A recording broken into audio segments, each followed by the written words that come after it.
বলাই একজন গরিব চাষি। মাঠে চাষের কাজ করে সে তার সংসার চালায়। এবছর জমিদারের কাছ থেকে সে যে জমিটা নিয়েছে তাতে ভালো ফসল হচ্ছে না। আর এই নিয়ে বলাইয়ের বউ সব সময় বলাইকে বকাঝকা করতে থাকে।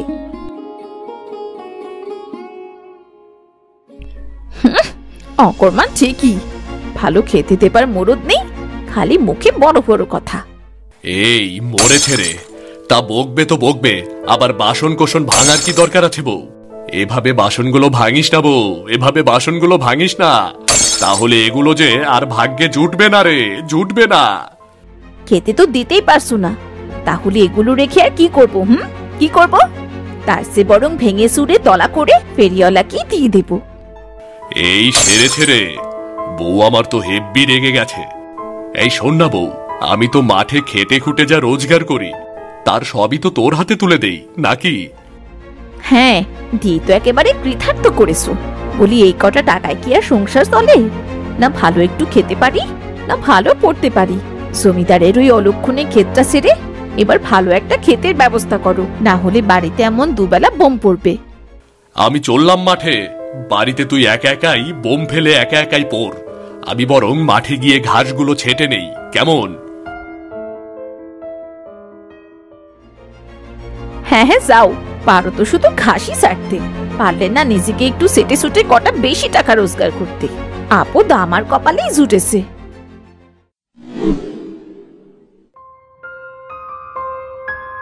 কি হলো, খাবার কি দিবি নাকি, নাকি আজও দিবি না? আজও না খেয়ে থাকতে হবে? ওই দেখো, কাঁচা মরিচ দিয়ে পান্তা ভাত রাখা আছে, ওটাই নিয়ে খাও। পান্তা ভাত আর কাঁচা মরিচ? আজ যে তোমার কপালে এই জুটেছে সেটাই অনেক। কাল থেকে ভালো বাজার হাট না করলে এটাও জুটবে না, বুঝলে? কি দরজাল বউ রে বাবা। আচ্ছা, সবার ঘরের বউরাই কি এমন দরজাল হয় নাকি, আর এমন ঝগড়াটে হয়? তুই শেষ রে বলাই, তুই শেষ। বলাই খেতে গিয়ে তার সবজিগুলো দেখে মাথায় হাত দিয়ে বসে পড়ল। হায় হায় রে, এ আমার কি সর্বনাশ হলো। কাল অবধি তো সবজিগুলো বেশ ভালোই ছিল, কিন্তু আজ আজ যে একেবারে সব সবজি শুকিয়ে গেছে। দেখে দেখে আজ ঘাসগুলো বেছে নেই, কাল না হয় খেতে জল দিয়ে দেখব কি হয়। ও খেতে জল দিয়ে আর কোনো কাজ হবে না গো দাদা। কেন দাদা, আসলে এই ক্ষেতের রহস্যটা কি বলো তো? দাদা, জমিদারের এই খেতে কোনো বছরই সবজি হয় না, ফসল সব নষ্ট হয়ে যায়, নয় পুইরা যায়। আর এই জন্যেই জমিদার এইবার সাইধা তোমার এই ক্ষেতটি দিছে, বুঝলামিয়া? বলো কি দাদা, তাহলে তো এবার আবার সর্বনাশ হবে। ফসল না হলে তার ঋণ শোধ করতে পারবো না আমি। ঋণ যদি সুদে আসলে দ্বিগুণ হয় তবে জমিদার আমাকে ভিটে মাটি ছাড়া করবে গো। এইটা তো তার ফোন দি, কত মানুষকে এই ক্ষেত চাষ করবার দিয়া সর্বনাশ কইরা দিল। যখনই ঋণ পরিশোধ করতে ব্যর্থ হইছে সেই গ্রাম সারা হইছে, বুঝলা? ব্যাটা সুদখোর জমিদারের পেটে পেটে এত শয়তানি। আমার নামও বলাই, দেখি আমাকে কিভাবে গ্রাম ছাড়া করো। আর ভাইবা কোনো লাভ নাই গো দাদা, যা হবার তা হইয়া গেছে। এবার আমি আসি গো দাদা। বলাইয়ের বেশ কিছু মুরগি, দুটো রাজহাঁস ও গোয়াল ঘরে দুটো গাভী ছিল। সেদিন রাতে যখন তারা গভীর ঘুমে আচ্ছন্ন ছিল তখন তাদের বাড়িতে দুটো চোর ঢুকলো। দাদা, এ বাড়িতে তো দেখছি অনেক কিছু চুরি করার মতো আছে গো। কাল তো জমিয়ে মহাভোজ করতে পারবো। আরে গাধার বাচ্চা, আস্তে আস্তে আস্তে মুখ চেপে কথা বল। গেরস্ত জায়গা গেলে তরে মহাভোজ জন্মের মতো করাবো। আজ এই হাঁস দুইটা নিমু, কাল মুরগি আর গাভী দুইটা নিমু, বুঝলি? কেন কেন, আজ শুধু হাঁস নেব কেন? আরে সত্যি তুই একটা গাধা রে, গাধা। আরে রাজহাঁস খুব শক্তিশালী হয়, যখন গায়ের তোরে প্যাক প্যাক করব তখন গেরস্ত আইসা রাম ধোলাই দেব, বুঝলি? তাড়াতাড়ি করে হাঁস দুইটা নে আর ভাগ। চোর দুটো চুপি চুপি রাজহাঁস দুটোকে চুরি করে নিয়ে গেল। পরের দিন সকালে বিমলা যখন তার হাঁসের খামারের কাছে গেল, রাজহাঁস, আমার রাজহাঁস কোথায়? হায় হায়, আমার রাজহাঁস নিল কি? কাল আমি হাঁস দুটোকে উঠালাম নাকি? উঠালাম তো, তবে তবে হাঁস দুটো গেল কোথায়? ওগো ওগো, শুনছো নাকি? আর এই আপত্তির ঘুম কেন ভাঙছে না? আবার সকাল সকাল বোম ফাটানো শুরু হয়েছে। যাই গিয়ে দেখি আবার কি হলো। মানে আর কোনো শান্তি নেই।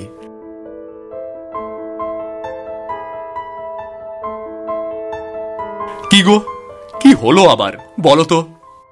ওগো ওগো, দেখো না, আমার হাঁস দুটি খামারে নেই গো।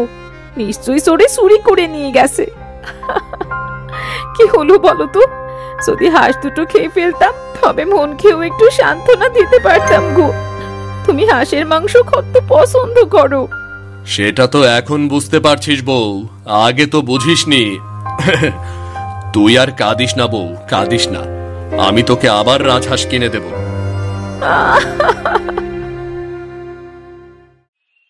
প্রতিদিনের মতো বলাই তার খাবার নিয়ে মাঠের উদ্দেশ্যে রওনা দিল। পথে যেতে যেতে দেখা হলো ক্ষুধার্ত এক বুড়ির সাথে, যার পোশাক ছিল খুবই জীর্ণশীর্ণ অবস্থা। খুব যে খিদে পেয়েছে, খিদে যন্ত্রণা যে কিছু দেখতে পাচ্ছি না। যার তোরেই যাচ্ছি সেই শুধু দুধছাই দুধছাই করছে। ওহ, কি দুর্গন্ধ রে বাবা! এই গন্ধ আবার কোথা থেকে আসছে? এটা তো মনে হচ্ছে ওই বুড়ির গা থেকে আসছে। কেউ কি নেই? কেউ কি নেই? বড্ড শীত করছে, মাথাটাও বড্ড ব্যথা করছে। ও বুড়িমা, সেই কখন থেকে একা একা বকেই চলেছ, তা একা একা এমন ভাবে কি বলছো গো? খাবার খাবার হবে বাবা, তোর কাছে একটু খাবার হবে? আমার খুব খিদে পেয়েছে। খাবার বলতে এই পান্তা ভাত আর কাঁচামরিচ ছাড়া আর কিছুই নেই গো বুড়িমা। আপাতত এটা হলেই হবে রে বাছা। এই পান্তা ভাতই আমার কাছে রাজভোগের সমান। আচ্ছা বেশ, এই নাও তুমি খাও, আমি এখানে বসছি। দে দে বাবা, কে মনটা জুড়াক, দে বাবা দে। আহ, বুড়িমা এই বাসি পান্তাগুলো কত তৃপ্তি নিয়ে খাচ্ছে। কদিন বাদেই আমরাও হয়তো এমন তৃপ্তি নিয়েই খাবো, কারণ কদিন পর থেকে তো আমাদের ঘরে কোনো খাবার থাকবে না। কি রে বাবা, এভাবে কি দেখছিস? আমার খাওয়া নাকি? পান্তা ভাত তুমি কত তৃপ্তি নিয়ে খাচ্ছ। যদি আমার সামর্থ্য থাকতো তবে তোমাকে আমি ভালো খাবার খাওয়াতে পারতাম বুড়িমা। এটাই আমার জন্য খুব ভালো খাবার রে। তুই মানুষটিও খুব ভালো। আমার গায়ে এত বাজে দুর্গন্ধ থাকার পরও তুই আমার কাছে বসে আছিস। মানুষ বলতে সবাই সমান, কেউ গরিব বলে তাকে অবহেলা করা মোটেও ঠিক না। তোমার গায়ে গন্ধ বলে তো আর তোমাকে এমন অবস্থায় রাখা ঠিক হবে না। কি সুন্দর কথা, মুখের কথাই হলো মূল্যবান জিনিস। এই নে বাবা, এই রাজহাঁসটা নে, এটা তোর কাছে রেখে দে বাবা। তুমি বুঝলে কি করে গো বুড়িমা আমার একটা রাজহাঁসের দরকার? কিছু প্রশ্নের কোনো উত্তর নেই, সঠিক সময় হলে নিজেই বুঝতে পারবি। তবে এই রাজহাঁসটি তোকে কিছুর পথ দেখালে সেটা অনুসরণ করিস, কাজে লাগবে তোর। রাজহাঁস আবার কি পথ অনুসরণ করবে? আজ আমি আসি রে বাবা। বলাই খুশি মনে রাজহাঁসটি নিয়ে বাড়ি ফিরে এলো। বউ, ও বউ, আরে ও বউ, বউ। অমন গলা ফাটিয়ে চিৎকার করছো কেন শুনি? যা বলার তা বলো, আমার এখন মন ভালো নেই। এই নে, তোর মন ভালো করার ঔষধ নিয়ে এসেছি। রাজহাঁস? তুমি আমার জন্য রাজহাঁস এনেছো? বউ, একটা বুড়িমা আমাকে ভালোবেসে এই রাজহাঁসটি দিয়েছে। বুঝলাম না বুড়িমা কিভাবে যে বুঝলো আমাদের একটা রাজহাঁসের দরকার। রাজহাঁস এনেছো, খুব ভালো করেছো। আমি খুব খুশি হয়েছি। তবে এখন আমার রাজহাঁসটি চাই না। ও মা, কেন বউ, কেন? তুই তো রাজহাঁসের জন্য সেই সকাল থেকেই কেঁদে চলছিস, তবে এখন আবার চাই না কেন? কেন গো, তোমার কি আমাকে দেখে পছন্দ হয়নি? আমাকে কেন তোমাদের কাছে রাখবে না বলো? হ্যাঁ গো, তুমি আগে বলবে না যে রাজহাঁসটি কথা বলতে পারে? আরে বউ, এটা তো আমি নিজেও জানতাম না। তবে তোকে কিভাবে বলি বলতো? এখন বলো, তোমাদের কাছে কি আমাকে রাখবে নাকি আমাকে বিক্রি করে দেবে? ওগো, কথা বলা রাজহাঁস তখন বিক্রি করলে তো অনেক পয়সা পাবো, আর তোমার কোনো কষ্ট করতে হবে না। আমাকে বিক্রি করলে সীমিত পয়সা পাবে, যা দিয়ে তোমরা কিছুদিন ভালোভাবে চলতে পারবে। কিন্তু আমাকে রেখে দিলে সারা জীবন তুমি ভালোভাবে চলতে পারবে, তোমাদের কোনো কষ্ট করতে হবে না। এবার সিদ্ধান্ত তোমাদের, তোমরা কি করবে? না না বউ, এই রাজহাঁসটি বিক্রি করব না, এটা আমাদের কাছেই রেখে দেব। রাখো, আমার কোনো আপত্তি নেই। যদি রাজহাঁসটি রেখে কোনো উন্নতি না দেখি, তবে তোমার কিন্তু খবর আছে, এই বলে দিলাম। খবর তো সব সময় হাতেই থাকে, আর কি খবর হবে? চল রাজহাঁস, তোকে খামারে রেখে আসি, খামারে রেখে কাজে যাব। শোনো চাষি, চাষের কাজে মন দাও। সমস্ত ফসল উঠিয়ে জমিটা ভালো করে কুপিয়ে উপযোগী করো, কেমন? কতবারই তো জমিটা কোপালাম, বুঝলি তো রাজহাঁস। এবার হয়তো শেষ চাষ, এরপর জমিদার জমিটাও নিয়ে নেবে, আর ভিটা মাটিও নিয়ে নেবে। বলাই রাজহাঁসের সাথে আরো কিছু সময় কথা বলে তার খেতে চলে গেল। ফলনগুলো সব শুকিয়ে যাচ্ছে, আর কত সার পানি দেব এতে? তবে কি এবার সত্যি সত্যি আমাকে গ্রাম ছাড়তে হবে? শোনো চাষি, চাষের কাজে মন দাও। সমস্ত ফসল উঠিয়ে জমিটা ভালো করে কুপিয়ে উপযোগী করো, কেমন? আমি চিন্তা করছি কেন? বুড়িমা যে বলেছিল রাজহাঁস পথ দেখালে আমাকে সেটা অনুসরণ করতে। তবে তবে আমি জমিটা ভালোভাবে কুপিয়ে দেখি তো।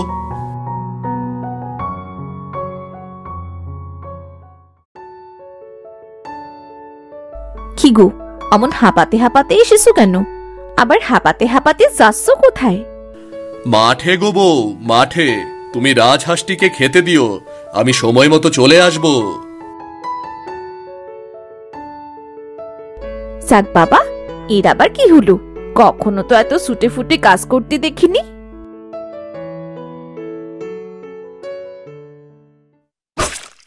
বলাই তার পুরো ক্ষেত কোপানোর পর ক্লান্ত হয়ে ক্ষেতের আইলের ওপর বসে পড়ল। হঠাৎ তার চোখ পড়ল দূর আকাশের কোনো এক সাদা পাখি তার দিকে এগিয়ে আসছে। আরে, এ তো আমার সেই রাজহাঁস। এ খামার থেকে বের হলো কিভাবে?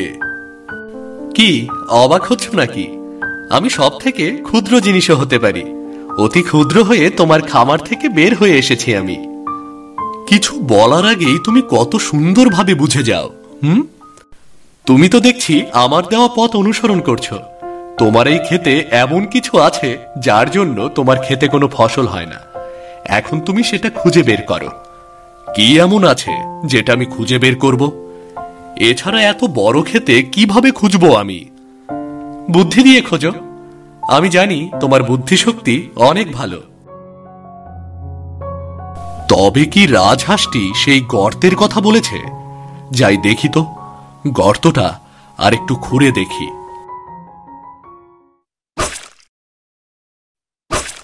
এটা তো নিচ পর্যন্ত সিঁড়ি দেখা যাচ্ছে।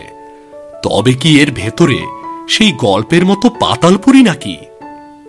এই পথ ধরে তুমি এগুতে পারো, তবে সাবধান, এখানে এমন একটি সিঁড়ি আছে যেটি ভাঙা। তুমি সেই সিঁড়িতে পা দিলে সারা জীবনের জন্য এই গর্তের নিচে চাপা পড়ে থাকবে। কিন্তু আমি বুঝবো কি করে কোন সিঁড়িটা ভাঙা? নিজের বুদ্ধি দ্বারাই পথ চলো। আমি তো তোমাকে পথের সন্ধান দিয়েই দিলাম। তবে ভাঙা সিঁড়িতে কিছু রাখলে সিঁড়িটা হয়তোবা পরিপূর্ণ হয়ে যেতে পারে। আচ্ছা বেশ, তুমি কি আমার সাথে ভেতরে যাবে? নাকি ওপরেই থাকবে? তুমি পথ চলো, আমি তোমার সাথেই আছি। বলাই একটা বড় মাটির টুকরো নিয়ে প্রতিটা সিঁড়িতে পা দেবার আগে এক টুকরো করে সিঁড়িতে রাখতে লাগলো। মাঝের একটা সিঁড়িতে মাটির টুকরো রাখতেই সেটা বিদ্যুতের মতো চমক দিয়ে বলাইকে একটা সিন্দুকের সামনে নিয়ে এলো। এটা আমি কোথায় এলাম? এ তো মনে হচ্ছে পাতালপুরীর একটি ঘর। আর ওই তো সিন্দুক। কি আছে এই সিন্দুকে? আমার কি সিন্দুকটা খোলা ঠিক হবে? না না না, একবার খুলে দেখতেই হবে। দেখি খুলে। দেখতে পারো খুলে, তবে বেশি লোভ যেন করো না। লোভ যেন তোমার মনে বাসা না বাঁধে। যা কিছু নেবে খুবই সীমিত নেবে। ঠিক আছে, ঠিক আছে আমার বন্ধু। এটা আমি কি দেখছি? এত সব রত্ন, যার এক একটার দাম কোটি কোটি টাকা। না না না না, আমার লোভ করা যাবে না। আমি এই একটা রত্ন নেব। এই একটা রত্ন বিক্রি করলে আমি সারা জীবন বসে বসে খেতে পারবো। বলাই সিন্দুকের ভেতর থেকে বেছে একটা সোনালী রঙের রত্ন নিল। রত্নটি হাতে নেবার সাথে সাথে সিন্দুকটি অদৃশ্য হয়ে গেল। তুমি খুবই বুদ্ধিমান ও সৎ। আমার সবগুলো পরীক্ষায় তুমি জিতেছ। মানে এই একটি রত্নই সিন্ধুকে আসল ছিল। তুমি লোভ করনি বলেই এটা তোমার হাতে এসেছে। যদি লোভ করতে, তবে তুমি কিছুই পেতে না। লোভ করা ভালো না, এটা আমার মা আমাকে বলতো। এছাড়া বুড়িমা তো আমাকে বলেই দিয়েছিল তুমি আমাকে সাহায্য করবে। আমার বিশ্বাস ছিল বুড়িমা কখনো আমার খারাপ চাইবে না। বিশ্বাসেই মিলাই বস্তু। তোমার বিশ্বাসে এই রত্ন মিলেছে। চলো এবার যাওয়া যাক। এখন থেকে এই ক্ষেতে সব রকমের ফসল চাষ করতে পারবে, আর সেটা ভালো হবে। এই রত্নটি এতদিন একটা সৎ মানুষের অপেক্ষায় ছিল, যার জন্য এই ক্ষেতটিতে এতদিন চাষের কাজ হয়নি। বুঝলে? চলো চলো, এবার তাহলে বাড়ি যাওয়া যাক।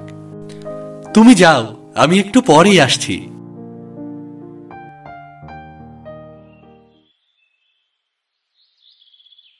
বলাই বাড়ি ফিরে এলো। সে বাড়ি ফিরে দেখলো তার বউ খুব কান্নাকাটি করছে। আরে আরে বউ, তোমার আবার কি হলো? হাত পা ছুড়ে এমন কাঁদতে বসলি কেন বলতো? হোগো হোগো, তুমি এসেছো। জানো, বুড়িমার দেওয়া রাজহাঁসটি আবার চুরি হয়েছে। কে চুরি করেছে আমাদের রাজহাঁসটা? আরে বউ, চুরি হয়নি। রাজহাঁসটি এত সময় আমার সাথেই ছিল। ওমা, তাই নাকি? এইদিকে আমি রাজহাঁসটিকে কোথাও না পেয়ে কত খুঁজে চলেছি। এই দেখো বউ, কি এনেছি আমি। ওমা, এই তো রত্ন। এই কোথায় পেলে তুমি? এসব ওই রাজহাঁস দিয়েছে বউ, ওই রাজহাঁস। হ্যাঁ গো, কাউকে বলো না, ঘরে রেখে দাও। পাঁচকান হলে ডাকাত পড়তে পারে। হ্যাঁ রে বউ, কাল আমি আর তুই শহরে গিয়ে এটা বিক্রি করে আসব। এবার তোর সব মনের আশা পূর্ণ করব বউ। তোর সব মনের আশা আমি পূর্ণ করব। আজ থেকে রাজহাঁসটি আর বাইরে না গো, ঘরে রাখবো। না হলে চোরে আবার হামলে দিতে পারে।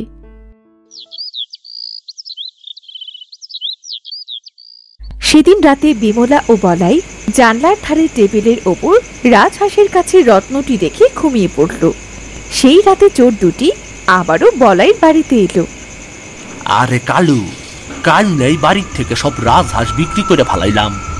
আইজ আবার আরেকটা রাজহাঁস দেখতাছি। কই কই কই দেখলি আমার রাজহাঁস? আরে ওই দেখ, জানালার কাছে। চল চল, আস্তে আস্তে জানালাটা বাইঙ্গা রাজহাঁসটারে নিয়ে পালাইয়া যাই। বোকা গেরস্ত, চোরের ভয়ে রাজহাঁস ঘরে রাখছে। ওরা তো জানে না যে আমরা ঘর থেকেও চুরি করতে পারি।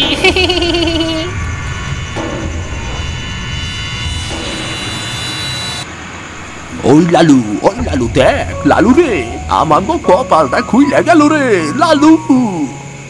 রত্ন? ওমা, এরা রত্ন পেল কোথায়? আরে বোকা, আস্তে ক, আস্তে।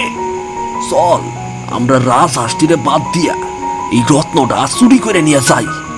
আজকের পর থেকে আমাকে আর চুরি করতে হইব না। তারা যে রত্নটি চুরি করার জন্য জানলায় হাত বাড়ালো, অমনি রাজহাঁসটি তার জাদু শক্তি দিয়ে তাদের দুজনের হাত শক্ত করে জানলার সাথে বেঁধে ফেলতো। ওরে কালু কালু, আমার হাতটা জানলায় আটকে গেল। আটকে গেল কেমনে রে? আমার হাতটা কি কাটা পড়বো নাকি রে? হ্যাঁ রে ভাই, হাতটি এত শক্ত করে বাঁধলো কে? খুব তো ব্যথা লাগতেছে। বাঁচাও, কেউ বাঁচাও আমাগো, বাঁচাও বাঁচাও। আরে আস্তে রে আস্তে চিৎকার কর, এরা জায়গা গেলে একটা মাইরও মাটিতে পড়বো না। দুজনের চিৎকার আর কথার শব্দে বলাই ও তার বউয়ের ঘুম ভেঙে গেল। ওগো ওগো, দেখো চোর, এরাই কাল রাতে আমাদের হাঁস চুরি করেছিল, আজ আবার। আজ শুধু রাজহাঁস না, আজ তোমাদের এই রত্নটি চুরি করতে যাচ্ছিল। সাইরা দাও, সাইরা দাও, দয়া করে সাইরা দাও। আমরা আর কখনো চুরি করবো না, আজকের মতো ক্ষমা করে দাও। মনে থাকবে তো? হ হ, সারা জীবন মনে থাকবো। হ্যাঁ গো বন্ধু, এদের আজকের মতো ছেড়ে দাও, মনে হচ্ছে এরা ভালো হয়ে গেছে। ভাগ্যিস সেদিন আমার কথা শুনে রাজহাঁসটি বিক্রি করনি। আমি আর কখনো তোমার মুখের ওপর কথা বলবো না গো। আর এই রাজহাঁসটিকেও আমি আমার সন্তানের মতোই আগলে রাখবো। কালকের পর থেকে আমি আর তোমাদের কাছে থাকবো না গো। আমি আবার ফিরে যাব আমার বুড়িমার কাছে, আবারও এভাবে অন্য কারো সাহায্য করব। তোমরা সবাই ভালো থেকো, কেমন?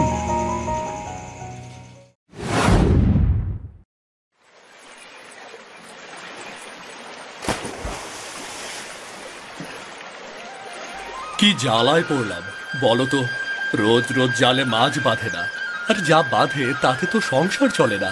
ঘরে বউয়ের জ্বালা, বাইরে লোকে হাসাহাসি করে। দেখি আর কিছু সময় দেখি, আর কয়টা মাছ পেলে হাটে নিয়ে যাব। ভোলাপুর গ্রামে বাস করে রামু ও তার স্ত্রী। রামু খুবই গরিব জেলে, তার একটা ছেঁড়া জাল আছে, আর সেই জাল দিয়েই সে নদী থেকে মাছ ধরে। কিন্তু ছেঁড়া জালে কিছুতেই যেন মাছেরা ধরা দিতে চায় না, আর এই নিয়ে বাকি জেলেরা রামুকে নিয়ে বেশ হাসাহাসি করে। বুঝলে রামুদা, এবার এই ছেঁড়া জালটা ছেড়ে ভালো একখানা জাল কিনে ফেলো। রোজ রোজ এভাবে মাছের আশায় বসে থাকলে একদিন দেখবে তোমার কোমরে মরিচা পড়ে যাবে গো। সে গেলেও বাঁচি গো, অন্তত বউয়ের গালমন্দ থেকে তো বাঁচবো। আজও সেই 2-4টে মাছ জালে বাঁধলো। যাই, এই দুটো নিয়েই বাড়ি ফিরি।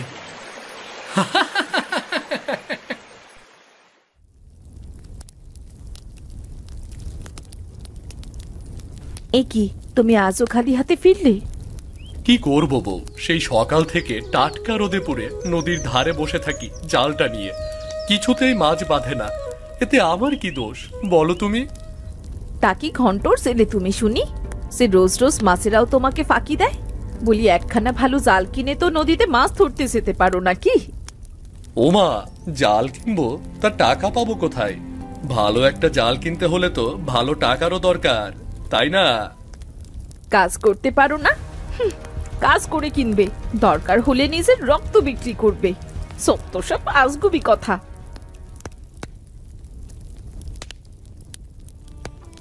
এই নাও, এটা বিক্রি করে একটা জাল আর ঘরের জন্য কিছু খাবার নিয়ে আসো। না খেয়ে এইভাবে দিন কাটানো যে আর সম্ভব না। কিন্তু এটা তো মা তোমাকে মুখ দেখে দিয়েছিল, মায়ের হাতের শেষ স্মৃতিটুকু তুমি এভাবে নষ্ট করে দেবে? পেটে যে একটা দানা পানি কিচ্ছু পড়ছে না, এই টিকলিতে তো আর খেতে দিচ্ছে না। শুধু শুধু ঘরে রেখে আর কি করব?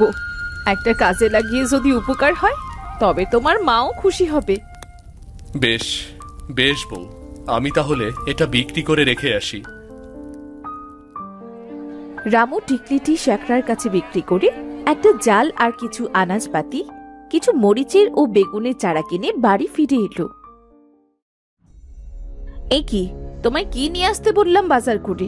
তুমি সবজির সাথে বেগুন আর মরিচের চারা কেন আনলে? সব সময় তো হাতে টাকা পয়সা থাকে না, তাই ভাবলাম এগুলো লাগিয়ে দেব। টাকা হাতে পেলেই হয়? টাকা হাতে পেলে শুধু বাজে নষ্ট করার ধান্দা। আপত্তির ঘাড়ে যে কি দেখে বাবা মা চাপিয়ে দিয়েছিল কে জানে, কোনো মরদ নেই এর। ঠিকই বলেছ, এই নাও বউ, জালও এনেছি। উদ্ধার করেছো আমায়, একেবারে উদ্ধার করে দিয়েছো। সেই তো ঘরের জিনিস বিক্রি করে জালটা কিনে নিয়ে এলে, নিজের তো আর মরদ নেই।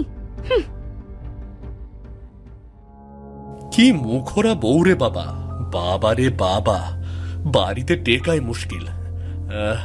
যা তাও ভালো করে শুনতে পারিনি। পরের দিন সকাল সকাল রামু নদীতে যাবার জন্য ঘর থেকে জালটি নিয়ে বের হয়, আর তখনই পেছন থেকে এসে তার বউ ডাকে। হ্যাঁ, বের হলাম। ঝাড়ু কাঁধে কেন বউ? এভাবে কি দেখছো আমার দিকে?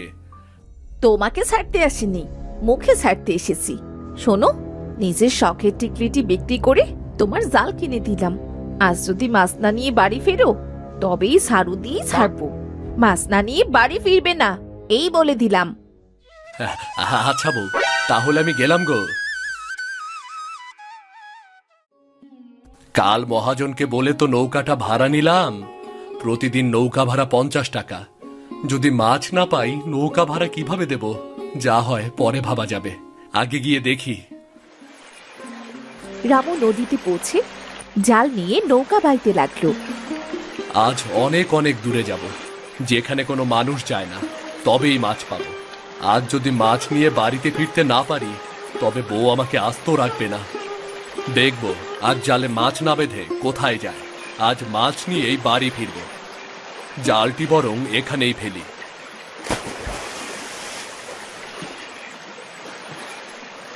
না, আমার কপালে মনে হয় কিছুই নেই।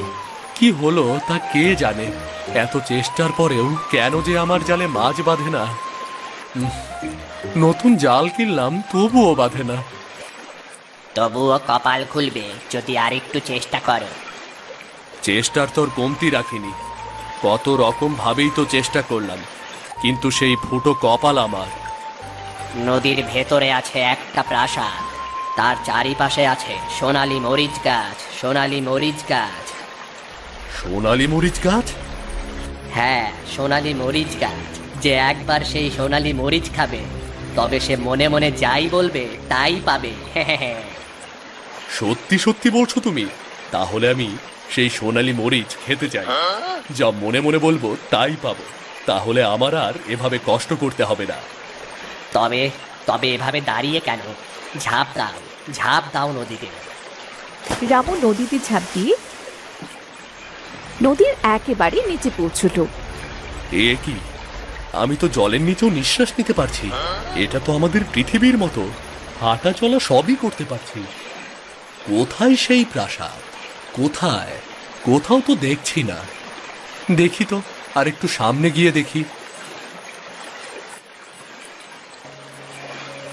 এই তো সেই প্রাসাদটি। মাছটির কথাই তো ঠিক। চারপাশে সোনালী মরিচগুলো কেমন চিকচিক করছে। আগে গিয়ে আমি একটা সোনালী মরিচ খেয়ে দেখি তো।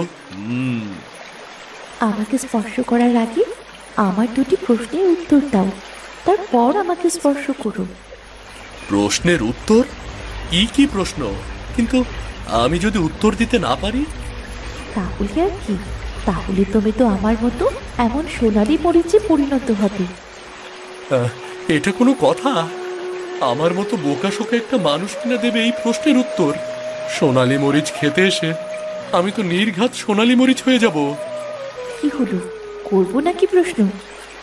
হ্যাঁ হ্যাঁ হ্যাঁ হ্যাঁ হ্যাঁ, করো করো। যা কখনো উঠছে না অথচ সেই দিনই আকাশে থাকে। উড়ে না অথচ আকাশে থাকে? সেটা, হ্যাঁ, সেটা হলো আকাশের চাঁদ। তুমি সঠিক উত্তর দিয়েছো। এবার পরের প্রশ্ন, যে নিজেকে ঝুলে অন্যকে আলো দেয়। মোমবাতি। তোমার উত্তর সঠিক হয়েছে। তুমি একটা সোনালী মরিচ যেখান থেকে খেতে পারো। মরিচটি খেয়ে তো কোনো ঝালই বুঝলাম না, এটাতে কোনো স্বাদই তো বুঝলাম না। এই মরিচ তুমি খেয়েছো মানে এখন থেকে মনে মনে তুমি যেটা বলবে সেটাই হবে। কিন্তু মাছটি তো বলেছিল আমার সব ইচ্ছে পূরণ হবে। তুমি মনে মনে যা বলবে সেটাই তো ইচ্ছে। মনে ইচ্ছে না জাগলে কি মানুষ সেটা মুখে বলে? হ্যাঁ, সেটাও ঠিক। তবে সাবধান, এটা অপব্যবহার কিন্তু করা যাবে না। যখন তখন লোভী বসে এটা ওটা চেয়ে লাভের চেয়ে ক্ষতি হতে পারে। আচ্ছা আচ্ছা, বেশ। আমার তেমন কোনো লাভ নেই গো, আমার সীমিত হলেই যথেষ্ট। এবার এবার যে আমাকে যেতে হবে। তুমি যাচ্ছ, আমাকেও সাথে নাও। আমি তোমার সাথে তোমার পৃথিবী দেখতে চাই। বেশ বেশ, তাই চলো। রামু মরিচের গাছটি নিয়ে নদীর ওপর উঠে আসে আর তার জালটি নিয়ে নৌকা বেয়ে কুলে ফিরে আসে। নদীতে দেখা হয় রাকেশ নামে সেই ছেলের সাথে। রামুদা, ও রামুদা, আজও বুঝি একটা মাছও পেলে না? না পেলাম না, তাতে তোদের কি? রোজ রোজ আমাকে নিয়ে তোদের এত মাথা ব্যথা কেন বলতো? আরে দাদা, আমার খেপে গেছে। তোমার কপালে ওই মরিচের চারাই আছে, বুঝলে? মাছ তোমার কপালে নেই গো, মাছ তোমার কপালে নেই। আমার কপালে সোনা থাকবে, তোদের কপালে মাছের মও যেন না থাকে। তোমার দোয়াতে যদি নদী শুকোতো তবে সব মাছ তো তুমিই পেতে। যাও, ফুটো এখান থেকে, যাও তো। আসছে। আরে, আমাদের মাছগুলো সব কোথায় গেল? দিনুদা, ও দিনুদা। আমি তো তাই দেখছি গো দাদা, সব মাছ তো সাথে সাথে উধাও হয়ে গেল। ওই ব্যাটার কথাই তো দেখছি বিষ আছে। হায় হায় গো, ওর কথাই তো নদীও শুকাতে পারে দেখছি। কি হবে তখন? রামু মরিচের চারাটি নিয়ে বাড়ি ফিরে এলো। রমা রান্না করছিল, সে রামুকে দেখে এগিয়ে এলো। এ কি, মাছ কই? আজও মাছ পাওনি? আসলে বউ, সারাদিন বসে কোনো মাছ পাচ্ছিলাম না। কথা দিচ্ছি কাল থেকে বেশি বেশি করে মাছ আনবো, বুঝলে? হতভাগা অপয়া হতসারা, আজ বুঝলাম এতদিন শুধু বসে থেকে থেকে মাছ না ধরে বাড়ি ফেরা হতো। আরে না রে বউ, শুধু শুধু কেউ কি আর বসে থাকে নাকি? বাড়ি থেকে এক্ষুনি দূর হ। আজ থেকে তোর খাওয়া দাওয়া সব বন্ধ। অকর্মার ঠিকই, কোনো কাজে মুরদ নেই। এই যে বলে দিলাম বউ, আমার মুরদ নিয়ে কোনো কথা বলবে না, তাহলে কিন্তু খুব খারাপ হবে। মুখ খুলিস না আমার, বলে দিলাম। খারাপ হবে? কি খারাপ হবে শুনি? মরিচ গাছ দিয়ে বাড়ি সাজাচ্ছে, আবারও দেখো কোথা থেকে একটা মরিচ গাছ তুলে এনেছে। দূর হ, বাড়ি থেকে দূর হ, সব আবর্জনা। তোর মুখটা কি বন্ধ হতে পারে না? সারাদিন কানের কাছে মাছির মতো ঘ্যান ঘ্যান ঘ্যান ঘ্যান করিস। আমার মুখ ও গেছে গেছে গো, মুখ বন্ধ হয়ে গেছে। এবার আমার কানেরও শান্তি, আমার মাথারও শান্তি, আমার মনেরও শান্তি। লাভ নেই বউ, লাভ নেই।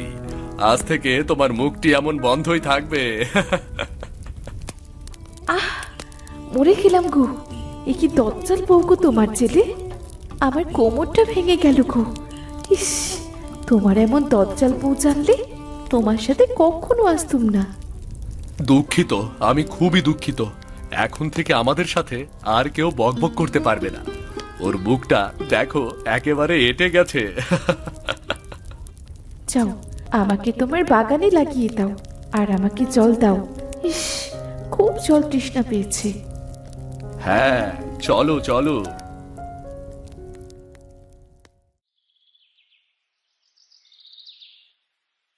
ব্যাস, এবার তুমি থাকো। আজ আমি একটু শান্তিভাবে বিশ্রাম নেই। কানের কাছে কোনো বক বক নেই।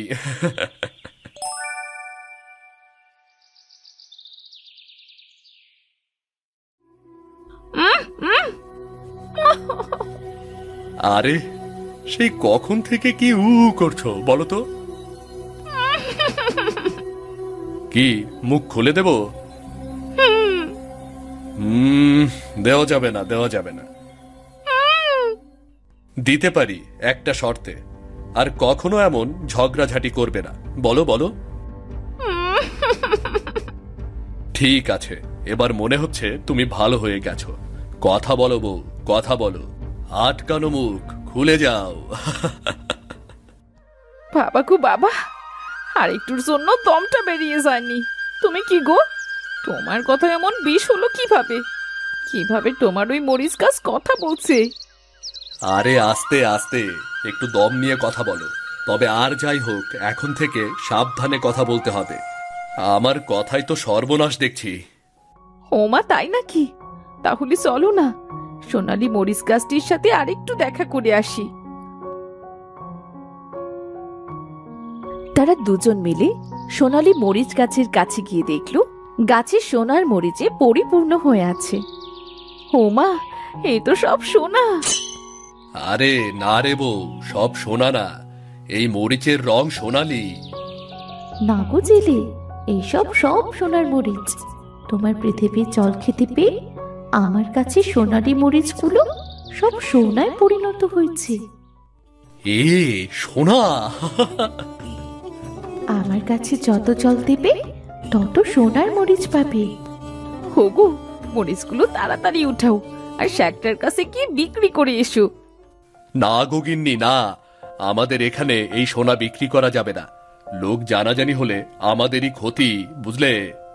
ঠিক আছে ঠিক আছে গো, আরো কিছু সোনার মরিচ তুলে সব একসাথে শহরে বিক্রি করে এসো।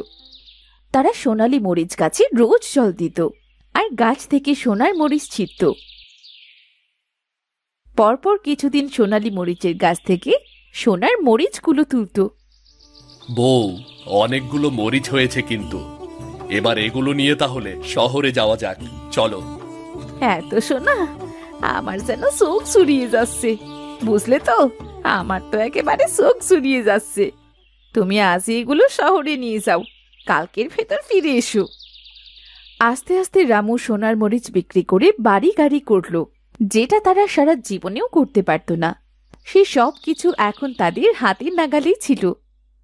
বুঝলে বউ, আমি ভেবেছি এই সোনার মরিচগুলো ছোটখাটো শেকরার কাছে বিক্রি না করে শহরে কোনো বড় পার্টির কাছে বিক্রি করব। সেটা ভালো মনে হয় সেটাই করো, তবে এবার কিন্তু আমার একখানা সোনার পালঙ্ক গড়ে দিতে হবে। না না, শুধু শুধু সোনা আমি অপচয় করব না। এবার এই সোনাগুলো বিক্রি করে আমি গ্রামের মানুষকে সাহায্য করব। ওমা, গ্রামের মানুষের আবার কিসের অত অভাব পড়লো? কারো বাড়ির অভাব, কেউ কেউ টাকার অভাবে মেয়ে বিয়ে দিতে পারছে না, কারো খাদ্যের অভাব। সবাইকে সবাইকে আমি সাহায্য করব। এসেছে আমার দাতা, নিজের ঘরে ফুটো চাল, মানুষের ঘর সারাই করবার ইচ্ছে। কয়েকদিন পর রামু অনেকগুলো সোনার মরিচ একত্রিত করে শহরের উদ্দেশ্যে বেরিয়ে পড়ল। এদিকে রমা মনে মনে ফোন দিয়ে আসলো, আচ্ছা, আমি যদি এই সোনার মরিচ গাছে বেশি বেশি জল দিই তবে তো বেশি বেশি সোনার মরিচ হবে। একবার মরিচ তুলবো, আবার জল দিব, তারপর আবার মরিচ তুলবো, তারপর আবার জল দিব। এমন করে বেশি সোনার মরিচ নিয়ে আমি একটা সোনার পালঙ্ক গড়ব। ওকে বলা যাবে না, তাহলে তো কিছুতেই রাজি হবে না। এই তো সোনার মরিচ, এগুলো তুলে আমি তোমায় আবার জল দেব। যত জল দেব তত সোনার মরিচ পাবো। বেশ কয়েকবার জল দেবার পর সোনালী মরিচ গাছ ক্লান্ত হয়ে রমার কাছে অনুরোধ করে বলল, আমাকে আর জল দিও না, আমি যে খুব ক্লান্ত হয়ে পড়েছি। তুই ক্লান্ত হয়ে গেলে আমার বয়ে গেছে। আমার মরিচ চাই, সোনার মরিচ, বেশি বেশি সোনার মরিচ চাই। না না, এখানে আর থাকা যাবে না। এর মানে এদের অন্তরে লোভ জন্ম নিয়েছে। আমি যদি আর কিছুদিন এদের সাথে থাকি তবে এরা আমাকে মেরেই ফেলবে। এই লোভের শাস্তি তুই পাবি, তুই অবশ্যই পাবি। বউ, ও বউ, কি করছো এখানে? মরিচ গাছের সাথে গল্প করছো নাকি? ইয়ে মানে, হ্যাঁ, তুমি বাড়িতে নেই, একা একা আর কি করব, তাই মরিচ গাছের সাথেই গল্প করছিলাম। এই নাও বউ টাকা। দেখো কত টাকার সোনার মরিচ বিক্রি করেছি। সবই আমার এই মরিচ গাছের প্রতিদান। টাকাগুলো যত্ন করে রেখে দাও। আজ এত তাড়াতাড়ি ফিরলে যে? আর বলো না, শহরে যাবার সাথে সাথেই বড় পার্টি পেয়ে গেছি। তাদের সাথে সোনা বিক্রির কথা বলতেই তারা রাজি হয়ে গেল। এবার থেকে আমাদের বাড়িতে এসে সোনার মরিচ নিয়ে যাবে গো। খুব ভালো হবে, কষ্ট করে তোমাকে আর বাইরে যেতে হবে না। ঘরে চলো গো, ঘরে চলো, বড্ড ক্লান্ত লাগছে, একটু বিশ্রাম প্রয়োজন।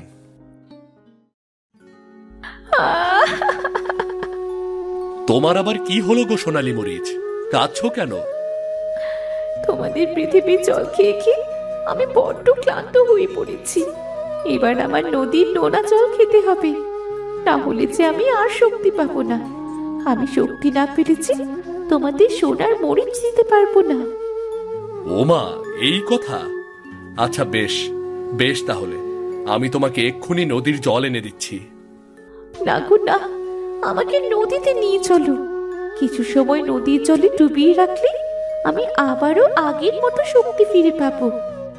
আচ্ছা বেশ, তাই চলো। তোমার বউ আমাকে তুলুক, কালকের পর থেকে তার সাথে আমার ভালো বন্ধুত্ব হয়েছে, আমাকে সেই নিয়ে যাক। আচ্ছা বেশ, তাই চলো। দুজনে মিলে মরিচ গাছটি তুলে নদীর জলে নিয়ে গেল।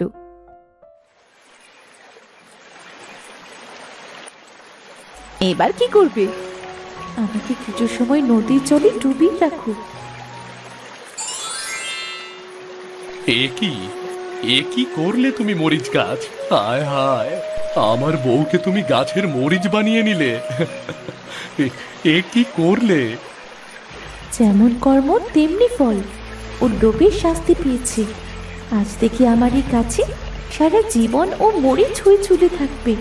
আর তোমার কাছে থেকেও আমি সেই শক্তি কেড়ে নিলাম, যেটা তুমি মুখ দিয়ে বলার সাথে সাথেই ঘটত। এটা কি করলে বউ? এটা কি করলে? কেন এত লোভ করলে তুমি? কেন এত লোভ করলে বলো আমাকে।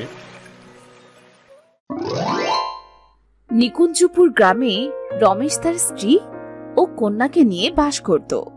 রমেশ মানুষের খেতে খামারে কাজ করে যে টাকা পেত, তাই দিয়ে তাদের সংসারটা কোনো রকমে পার হয়ে যেত।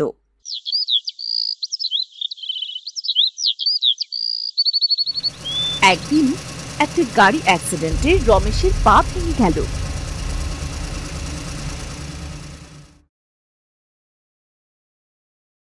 সে বিছানায় পড়ে থাকায় তাদের সংসারে খুব অভাব দেখা দিল।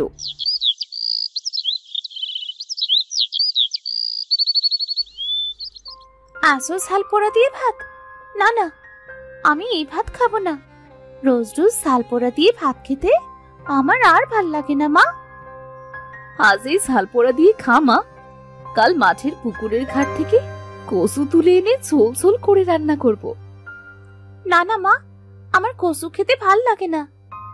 গুড্ডু, দিয়া, সারা এদের বাড়িতে সব সময় মাংস থাকে মা, শুধু আমরাই ঝাল পোড়া কচু পোড়া দিয়ে ভাত খাই। আর কটা দিন কষ্ট কর মা, আমি তো প্রায় সুস্থ হয়ে গেছি। আর কদিন পর থেকে তোকে রোজ মাংস দিয়ে ভাত দেব। মা মা, আমাকে একটু সিপ বানিয়ে দাও না মা, আমি রোজ মাঠ পুকুর থেকে মাছ মেরে আনবো আর তুমি ঝোল করে দেবে মা।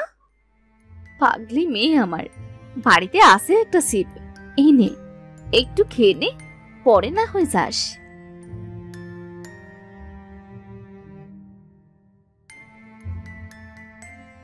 কোনরকম ভাত দুটো খেয়ে মনের আনন্দের ছিপ নিয়ে সাথে মাঠ পুকুরে চলে গেল মাছ ধরতে।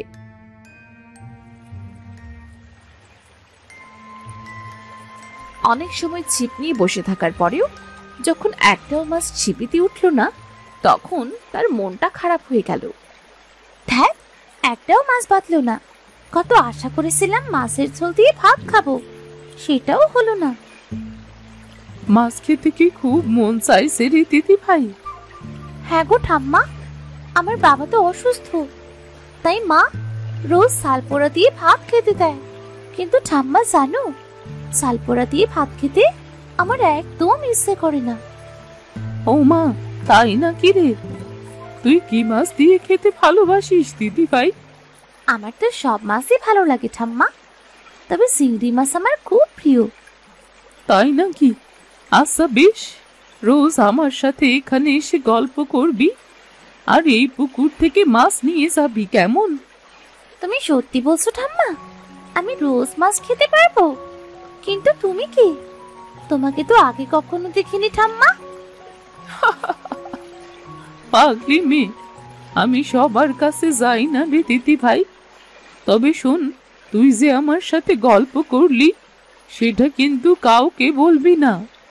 না না না ঠাম্মা, বলবো না কো। আচ্ছা বেশ, এবার তোর ছিপটা ফেল, দেখ এবার মাছ বাঁধে নাকি। সাথী পুকুরে কয়েকবার ছিপ ফেলানোর সাথেই বড় বড় কয়েকটা মাছ বাঁধল। ওমা, সে কি গো বুড়িমা, এত বড় মাছ! কি মজা, কি মজা! আজ মাছের ঝোল দিয়ে ভাত খাবো। পাগলি মেয়ে, আচ্ছা আজ তাহলে বাড়ি ফিরে যা, কাল আবার আসিস। সাথী খুশি মনে মাছগুলো নিয়ে বাড়ি ফিরে এলো।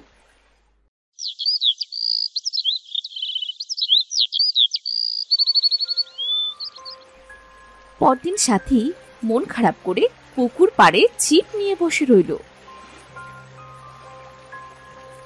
কি গো, আজ আমার দিদি ভাইয়ের মনটা বড্ড খারাপ দেখছি যে, কি হয়েছে আমাকে বলা যাবে?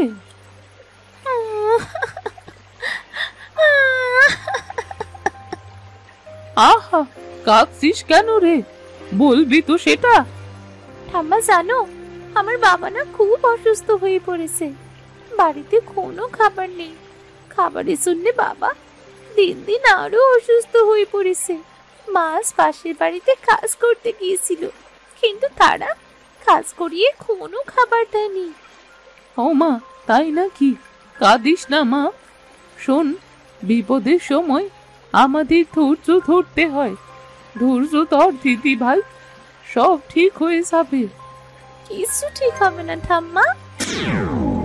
এই নে দিদি ভাই, তোকে আর রোজ রোজ মাছ ধরতে আসতে হবে না। এই দুটো চিংড়ি নিয়ে যা, তোদের বাড়িতে চাষ কর, দেখবি এই দিয়ে তোদের সমস্যার সমাধান হয়ে যাবে। দুটো চিংড়ি আর কি বা দেবে গো ঠাম্মা? পাগলি মেয়ে, তুই আমায় ঠাম্মা ডেকেছিস, তোকে আমি কি জানো তেন জিনিস দিতে পারি? যা, বাড়িতে যা, নিশ্চিন্তে থাক। সাথী বুড়ির কাছ থেকে বিদায় নিয়ে বাড়ি ফিরে এলো। বাড়ি ফিরে সে তার মাকে সব কথা খুলে বলল। সব শুনে তার মা বলল, রে মা, বুড়িমা যখন চাষ করতে বলেছে তখন চাষ করেই দেখ না। তবে আমাদের বাড়িতে তো তেমন কোনো জায়গাও নেই চাষ করার, কোথায় চাষ করব? দাঁড়া মা, আমাদের ঘরে তো বেশ জায়গা আছে, ঘরের একপাশে চিংড়ি চাষ করব। আরে বাহ, আমার মেয়েটার মাথায় বুদ্ধি আছে বলতে হয়।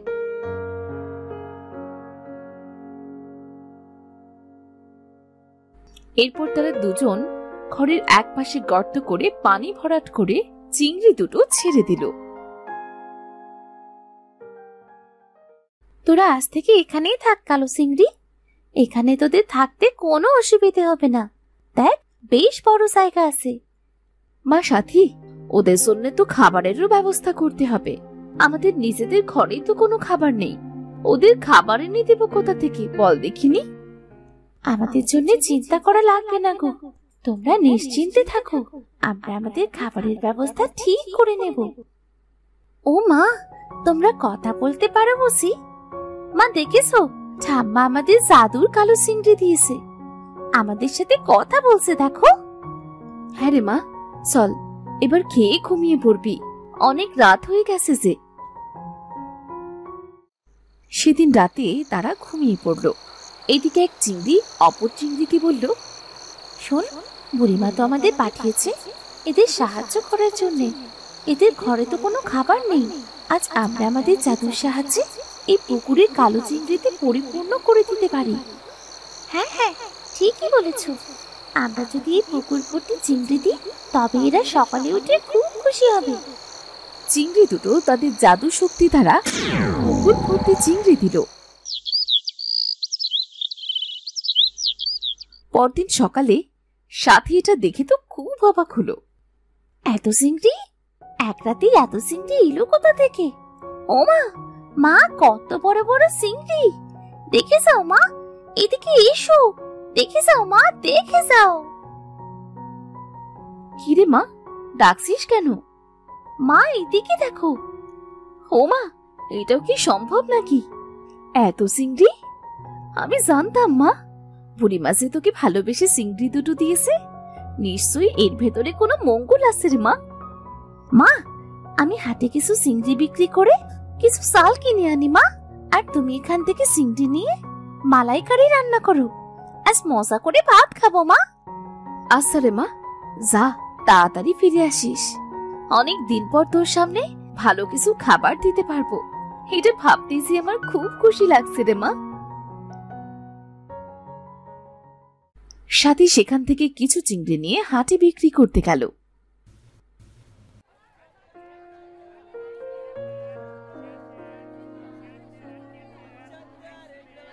কি রে এই মেয়ে, তোর এই চিংড়িগুলো এমন কালো কেন? এমন কালো চিংড়ি খাওয়া যায় কি? এটা আমাদের বাড়িতে চাষ করা গো কাকু, বাড়িতে নিয়ে খেয়ে দেখো, অন্য চিংড়ির চেয়ে খুব মজা হবে। আচ্ছা বেশ, তাহলে আজ 1 কিলো দে, ভালো না লাগলে কিন্তু ফিরিয়ে দিয়ে যাব। আচ্ছা ঠিক আছে কাকু। কিছু সময় বাদে সাথে সব কালো চিংড়িগুলো বিক্রি হয়ে গেল। সে বাড়িতে চাল নিয়ে ফিরে এলো। রান্না শেষ করে যখন তারা খেতে বসলো, মা এই মাছ তো ভীষণ সুস্বাদু মা, আমাকে আরো কয়টা চিংড়ি দাও মা। ও মা, বাবাকে কয়টা চিংড়ি ধরে দাও তো মা, বাবা তো অসুস্থ। দেব মা দেব, তোদের সবাইকে দেব। পরদিন সকালে রমেশ ঘুম থেকে উঠে দেখল তার নিজের পা নাড়াচাড়া করতে পারছে। এ কি, আমার পাটা কি ভালো হয়ে গেল? আমি তো পা নাড়াতে পারছি। দেখি তো হেঁটে।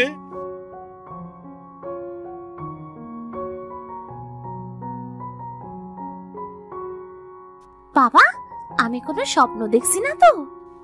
না রে মা, এ যে সত্যি।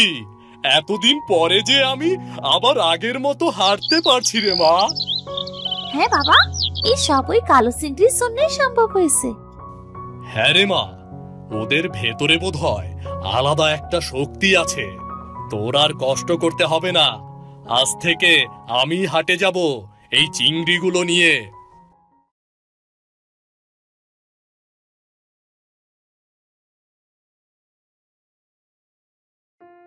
সেদিন রমেশ পুকুর থেকে চিংড়ি মেরে হাটে বিক্রি করতে গেল।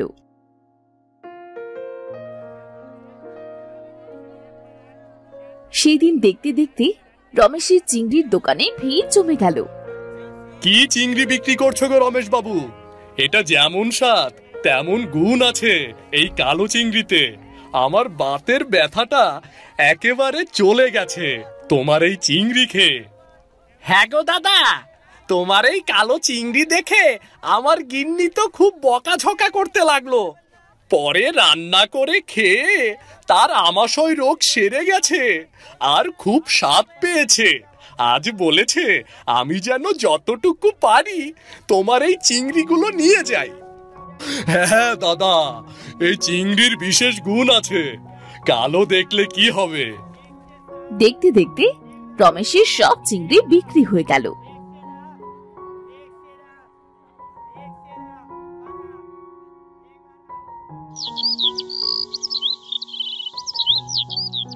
রমেশের এই কালো চিংড়ির কথা দেশ বিদেশে ছড়িয়ে পড়ল। মানুষ গাড়ি নিয়ে এসে রমেশের বাড়ি থেকে চিংড়ি নিয়ে যেতে লাগলো। মারে, আমাদের এই চিংড়ির খবর দেশ বিদেশে ছড়িয়ে পড়েছে। বিধাতা আমাদের সাহায্য করছে। আমাদের সংসারে সচ্ছলতা ফিরে এসেছে। হ্যাঁ গো, এই সব ওই বুড়িমার জন্যই হয়েছে। আমার প্রশংসা করছিস তোরা?